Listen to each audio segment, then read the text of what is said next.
Halo semua, selamat datang di YouTube channel aku. Hari ini aku mau nge-review buku yang judulnya adalah The Song of Achilles. Buat kalian yang suka sama mitologi Yunani, mitologi Romawi, dan kisah-kisah demigod mereka, mungkin kalian nggak asing dengan nama-nama demigodnya, termasuk Achilles. Achilles tuh di mitologi Yunani terkenal dengan demigod yang susah untuk mati. Pokoknya dia tuh kayak otot kawat tulang besi gitu kan ya. Terus dia juga jago dalam peperangan gitu kan. Kalau ngomongin tentang Achilles, kita juga pasti bakal mengingat tentang seorang Patroclus. Nah, buku The Song of Achilles ini menceritakan tentang sepak terjang kehidupan Achilles sampai dia meninggal, tapi dia tuh diambil dari point of view-nya si Patroclus. Jadi si Patroclus tuh menjadi naratornya di buku ini. Jadi kalau kalian ingat dalam kisah Iliad tuh, Patroclus tuh adalah seorang yang paling dekat dan paling dipercaya sama Achilles. Sampai ketika dia mati pun Achilles tuh kayak nggak nerima kalau si Patroclus tuh mati gitu kan. Oh ya, sebelum aku masuk ke review bukunya, aku mau ngasih trigger alert kalau buku ini adalah buku boys love. Jadi kalau kalian yang nggak into sama boys love, cerita-cerita boys love, mendingan nggak usah baca buku ini. Tapi kalau aku bilang buku ini bagus atau enggak, buku ini bagus banget. Seenggaknya kalian harus baca satu kali. Oke, buku ini dibuka dengan ketika kerajaan Patroclus menjadi tuan rumah Olimpik. Dan si Patroclus tuh belum kenal sama Achilles, tapi dia tuh ngelihat Achilles dengan keluarganya waktu itu. Achilles ikut Olimpik dan dia tuh kayak kagum gitu dengan Achilles. Dia kagum dari rupanya dan juga keterampilannya.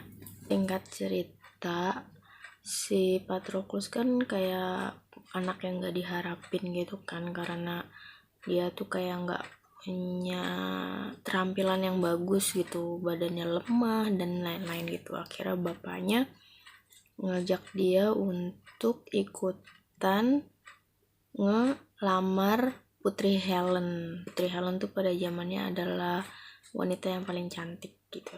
Tapi kan ditolak. Pas penolakannya itu gara-gara ide Odysseus.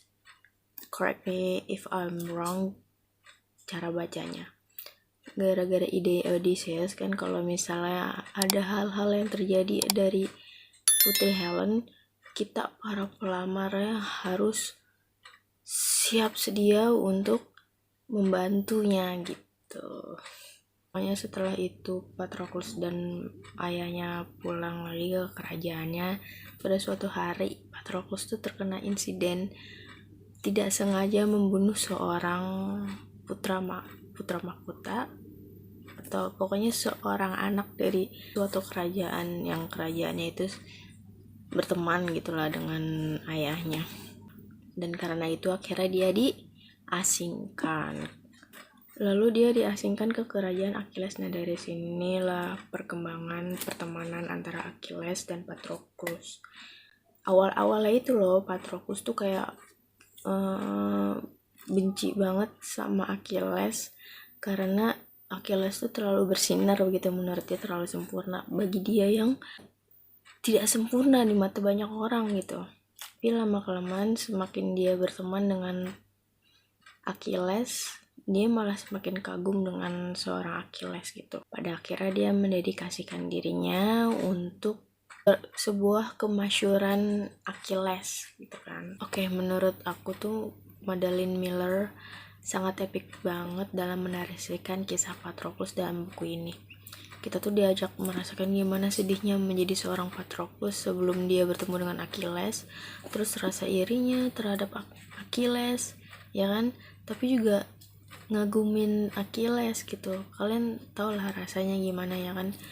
Mengagumi tapi juga ngiri gitu sama satu orang itu gitu kan.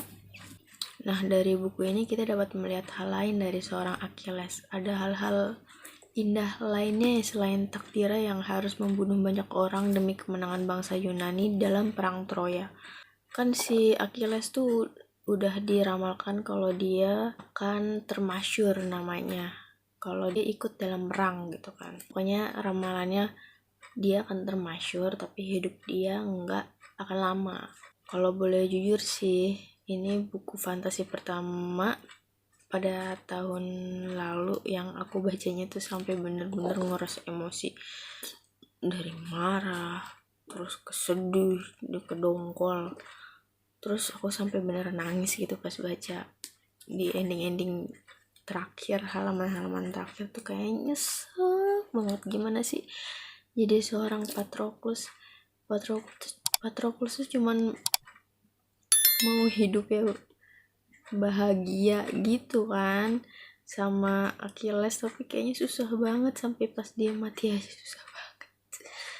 Kalau dipikir-pikir tuh Achilles sama Patroclus tuh deserve life better gitu loh.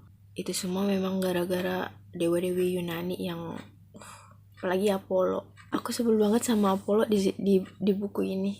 Sebenarnya Apollo tuh memang ini kan congkak kan orangnya, mentang-mentang dia tahu mentang-mentang dia bisa segala hal gitu kan. Di kisah-kisah mitologi Yunani juga kan kayak gitu, tapi di sini tuh aku kesel banget sama Apollo, kayak sombong banget gitu. Pokoknya dewa-dewi Yunani di sini tuh kayak kayak ngelihat perang Troya tuh sebagai taruhan gitu kan, soalnya kan ada yang ngedukung orang Yunani, ada yang ngedukung orang Troya gitu kan. Nah, terus aku suka banget sama karakter Briseis di buku ini. Sebenarnya aku agak nge-ship mereka berdua ya, Patroclus sama Briseis. Mereka tuh mempunyai chemistry yang bagus gitu kan, untuk menjadi seorang pasangan atau menjadi seorang kakak dan adik.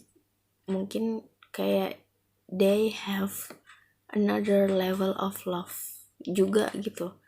Si Achilles dan Patroclus tuh punya another level of love juga, tapi Patroclus ke Briseis juga mempunyai another level of love gitu. Terus tuh banyak adegan-adegan yang di buku ini tuh kayak yang bikin aku gemes gitu sama Achilles sama Patroclus. Mereka tuh sebenarnya saling mendukung satu sama lain sih. Soalnya kalau misalnya suatu hal yang enggak, misalnya ada suatu hal yang harus dilakuin Achilles, kalau Patroclus bilang enggak, itu nggak bakal si Achilles lakuin sih. Baca buku ini pokoknya kalian harus siap-siap emosi kalian, perasaan kalian. Pantas saja sih buku ini bestseller dan banyak direkomendasiin sama pembaca buku. Buku ini sering nongol gitu di TikTok, di Instagram ataupun di YouTube gitu kan. Dan memang sebagus itu buku ini. Aku sih rekomendasi banget ya sama buku ini. Seenggaknya kalian harus baca buku ini 1 kali gitu. Pokoknya kalian harus melihat kegemesan yang aku lihat di buku ini antara Achilles dan Patroclus. Dan kesedihan dalam buku ini antara Achilles dan Patroclus. Gitu aja sih. Untuk kalian yang udah baca buku The Song of Achilles, jangan lupa komen di bawah. Atau kalian juga yang belum baca buku The Song of Achilles, boleh komen di bawah juga. Kita diskusi bareng-bareng. Aku mau nge-fangirling Achilles dan Patroclus bersama kalian. Segitu aja review buku hari ini. Misal agak berantakan, mohon dimaafkan. Pokoknya kalian jangan lupa like dan subscribe akun aku. Dan sampai ketemu di review buku-buku lainnya. Dadah!